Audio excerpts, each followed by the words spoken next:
पहिलाच प्रश्न असा आहे की ग्रामदेवता म्हणजे नक्की काय?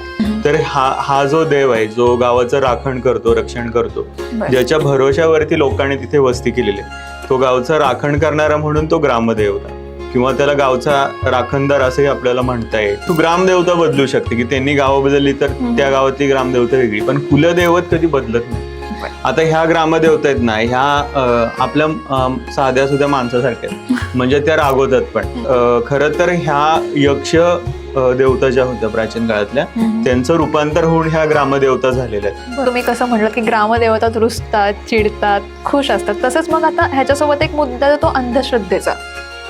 देव आम्हाला काय म्हणूया की त्रास देणारच आहे ना, तर आम्ही स्वतःला आधी त्रास करून घेतो. त्याला म्हणतात सेल्फ इमोलेशन किंवा सेल्फ टॉर्चरिंग. ग्रामदेवता कशा आहेत की ह्याला कुठला ग्रंथ नाहीये की त्यानुसार त्या चालत, लोकांच्या भावनांवरती सगळं अवलंबून आहे. लोकांना जर वाटलं नाही की ही प्रथा चुकीची आहे तर ती बंद होईल, आणि लोकांना जर असं वाटलं की यात आमचं सुख आहे तर ती प्रथा चालू राहील. कारण ग्रामदेवता ह्या कोणाच्या भरोश्यावरती टिकून नाही.